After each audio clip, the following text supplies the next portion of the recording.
Hi, നിങ്ങൾക്ക് കിഡൽസ് എന്താണെന്നറിയാമോ? അഡൾട്ടായാലും കിഡ്സിൻ്റെ പോലെ തന്നെ ടോയ്സിനോടുള്ള അധിനിവേശമുള്ള അഡൾട്ട്സിനെയാണ് കിഡൽസ് എന്ന് പറയാം.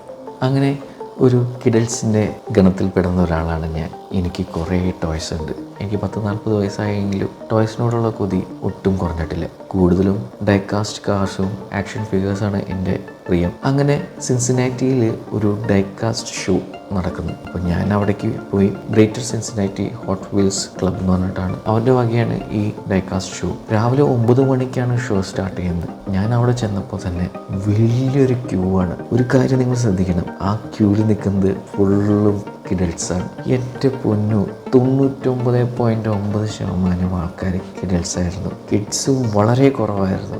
അതും ഈ ഡൈകാസ്റ്റ് ടോയ് ഷോയുടെ ഇത് കാണാൻ വേണ്ടി വന്നതായിരുന്നു. ഞങ്ങൾ കുറച്ച് നേരം വെയിറ്റ് ചെയ്തു. ഞാനും എൻ്റെ 2 പിള്ളേരായിട്ടാണ് പോയിരുന്നത്. കയറി ഞങ്ങൾ ടിക്കറ്റ് എടുത്തു. അഡൽട്ട്സിന് മാത്രം ടിക്കറ്റ് ഉള്ളൂ, $5. കുട്ടികൾക്ക് ഗിഫ്റ്റ് ഹാമ്പേഴ്സ് കിട്ടി. കുറേ കുഞ്ഞു ടോയ്സ് ആയിരുന്നു കിട്ടിയത്. അകത്ത് കയറി എൻ്റെ പോലെ ഞെട്ടിപ്പോയി. 150 ടേബിളാണ് സെറ്റ് ചെയ്തിരുന്നത്. വലിയൊരു ഹോള്. അതുമല്ലാതെ അതിൻ്റെ അപ്പുറം വേറൊരു ഹോളും കൂടി ഉണ്ടായിരുന്നു. ഫുള്ളും ഡൈകാസ്റ്റ് കാർ.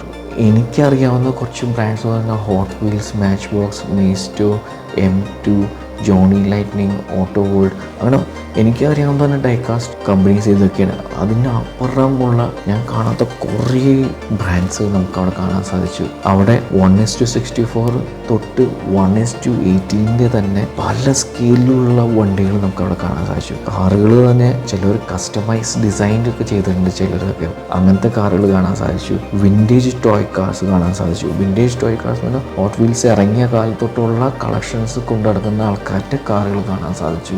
കാറ് മാത്രമല്ല, ട്രെയിനും പ്ലെയിനും അങ്ങനെ പല പല വേരിയൻസ് നമുക്ക് അവിടെ കാണാൻ സാധിച്ചു. ഈ ഹോട്ട് വീൽസ് സാധനങ്ങൾ പ്രൊട്ടക്റ്റ് ചെയ്യുന്ന കേസ് അതൊക്കെ അവിടെ വിൽക്കുന്നുണ്ടായിരുന്നു.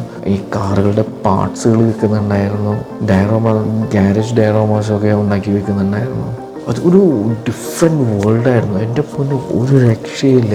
നിങ്ങൾക്ക് കാണാൻ പറ്റും ഓഡിയൻസിൽ ഒരു 99.9% അഡൽട്ട്സ് ആയിരുന്നു. അവിടെ മെയിൻ ലൈൻ ഈ ഹോട്ട് വീൽസിന് ഫാൻസിന് അറിയാൻ പറ്റും. മെയിൻ ലൈൻ കാർസ് എന്ന് പറയുന്നത് നോർമലി നമുക്ക് കിട്ടുന്ന ഹോട്ട് വീൽസ് കാർ.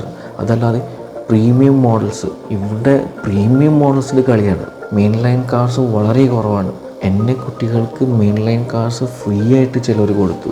പിന്നെ നമുക്ക് അവിടെ കാറ് നമുക്ക് സെല്ല് ചെയ്യാൻ പറ്റും, ട്രേഡ് ചെയ്യാൻ പറ്റും. ചിലർ എക്സ്ചേഞ്ചിന് വേണ്ടി വരും. കുറേ പേര് വലിയ ട്രോളിയിൽ ഹോട്ട് വീൽസ് കൊടുത്തേക്കാണ് എക്സ്ചേഞ്ച് ചെയ്യാൻ വേണ്ടിയിട്ട്. കസ്റ്റം ഡിസൈൻ എന്ന് പറയുന്നത് അവർ തന്നെ ഡിസൈൻ ചെയ്തെടുത്ത കാറുകൾ. ചില കാർസ് അവർ ഓൾട്ടർ ചെയ്തു, ചില കാർസ് അവർ പെയിൻറ്റ് ചെയ്തു. അങ്ങനെ പല സ്റ്റൈൽ കാർസും കാണാൻ സാധിച്ചു.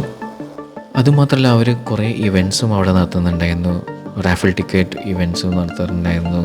അവിടെ കസ്റ്റം എക്സ്പോ നടത്തുന്നുണ്ടായിരുന്നു. കാറുകളുടെ ചിലർ കസ്റ്റം ഡിസൈൻ ചെയ്തിട്ട് അതിൻ്റെ എക്സ്പോ നടത്തുന്നുണ്ടായിരുന്നു. അതിൽ ഏറ്റവും നല്ല കസ്റ്റം ഡിസൈനിങ്ങിന് അവാർഡും ഇതൊക്കെ ആയിട്ട് നമുക്ക് വോട്ട് ചെയ്യാൻ പറ്റും. ഈ കിഡൽസ് എന്ന് പറയുമ്പോൾ നിങ്ങൾ ശരിക്കും ഒരു 10-45 വയസ്സ് വരെ, അങ്ങനെയല്ല, 85 വയസ്സ് തോന്നിക്കുന്ന കുറേ പേരുണ്ടായിരുന്നു. അവരുടെ ചെറുപ്പം തൊട്ട് അവർ കളക്ട് ചെയ്യുന്ന കുറേ ടോയ്സ് നമുക്ക് അവിടെ കാണാൻ സാധിച്ചു. പിന്നെ നമുക്ക് അവിടെ പല ടൈപ്പ് ഓഫ് സ്റ്റോറേജുകൾ നമുക്ക് കാണാൻ സാധിച്ചു. ഈ കാർസൊക്കെ സ്റ്റോർ ചെയ്യുന്ന രീതിയും ഡിസ്പ്ലേ ചെയ്യുന്ന രീതിയും അങ്ങനെ പല പല കാർ ടോയ്സ് അല്ലാതെ അതിനെ പ്രൊട്ടക്റ്റ് ചെയ്യാനുള്ള കാര്യങ്ങളും നമുക്ക് അവിടെ കാണാൻ സാധിച്ചു. ചിലരൊക്കെ ഇങ്ങനെ സീരീസുകൾ കളക്ട് ചെയ്യുന്നവരുണ്ട്. ചിലർ ഡോഡ്ജിൻ്റെ കാറുകൾ മാത്രമാണ്, ചിലർ പോർഷെ കാർസ് മാത്രം, അതിൻ്റെ ഒരു സെക്ഷൻസ് അങ്ങനെ. പിന്നെ ചിലർ സീരീസുകൾ, ഒരു set of series, hot wheels തന്നെ 56 ആനിവേഴ്സറി സീരീസ്, അങ്ങനെ പല പല സീരീസ്. ഈ ഹോട്ട് വീൽസ് ഫോളോ ചെയ്യുന്നവർക്ക് മനസ്സിലാവും ആ കാര്യങ്ങളൊക്കെ. ഓരോ ബോക്സ് ഫുള്ള്, കേസുകൾ ഫുള്ള്, അങ്ങനെയൊക്കെയാണ് അവിടെ ഡിസ്പ്ലേക്ക് വെച്ചിരുന്നത്. അപ്പോൾ നമുക്ക് പർച്ചേസ് ചെയ്യണമെങ്കിൽ കേസ് ഫുള്ളായിട്ട് പർച്ചേസ് ചെയ്യാം, സീരീസ് ഫുള്ളായിട്ട് പർച്ചേസ് ചെയ്യാം. അങ്ങനെ പല പല ഓപ്ഷൻസ് ആയിട്ടാണ് അവിടെ അവർ ഡിസ്പ്ലേക്ക് വെച്ചിരുന്നത്. ചിലരൊക്കെ ഭയങ്കര റെയർ കാർസൊക്കെ സെലക്ട് ചെയ്ത് അത് മാത്രം അന്വേഷിച്ചു. അങ്ങനെ നമുക്ക് അവിടെ ചെന്ന് കഴിഞ്ഞാൽ ഏത് കാറും എന്തും കിട്ടും അവിടെ. അങ്ങനത്തെ അവസ്ഥയായിരുന്നു. നമുക്ക് മനസ്സിൽ വയ്ക്കുന്ന ഏത് കാറിൻ്റെയും ഡൈകാസ്റ്റ് കാർസ് നമുക്ക് അവിടെ അവൈലബിൾ ആണ്. നമുക്ക് കാശ് കൊടുത്ത് മേടിക്കാൻ സാധിക്കുമായിരുന്നു അവിടെ.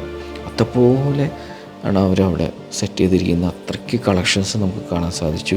ഒരു വലിയൊരു ഹാളാണ്, 100-150 മീറ്ററോളം നീളമുള്ള ഒരു വലിയൊരു ഹാള്. അത് ആ സ്പേസ് തികയാതെ തന്നെ അവർ നെക്സ്റ്റ് ഒരു വലിയൊരു ഹാള് എടുത്തിട്ടുണ്ട്. അതുപോലെ തന്നെ അത്രയ്ക്കും അറേഞ്ച് ചെയ്തിരിക്കുന്ന ടേബിൾസ് ഉണ്ടായിരുന്നു. ഒരു വലിയ ഭീകര ഷോ തന്നെയാണ്. ഞങ്ങൾ കുറേ നേരം ടൈം അവിടെ സ്പെൻഡ് ചെയ്തു. കൈ നിറയെ കാറുകളായിട്ടാണ് വന്നത്. ഞങ്ങൾക്കൊക്കെ മെയിൻ ലൈൻ കാർസ് ചിലവരൊക്കെ ഫ്രീ ആയിട്ട് തന്നു, ചിലർ ഞങ്ങൾ മേടിച്ചു. ഞാൻ മൊത്തത്തിൽ $10 ചിലവാക്കിയുള്ളൂ മേടിക്കുന്നതിൽ. പക്ഷേ എനിക്ക് കിട്ടിയത് 32 കാറാണ്. അടിപൊളി എക്സ്പീരിയൻസ് ആയിരുന്നു. കിഡ്സ് ഈ ഷോ മിസ് ചെയ്തിട്ടുണ്ടെങ്കിൽ നിങ്ങൾക്കൊരു വലിയൊരു മിസ് തന്നെയാണ്. അടിപൊളി ഷോസ്. അപ്പോൾ ഇതാണ് എനിക്ക് ഇതിനെ പറ്റി പറയാനുള്ളത്. അപ്പോൾ thank you for watching this video. ഇനി അടുത്ത വീഡിയോയിൽ കാണാം. ബൈ.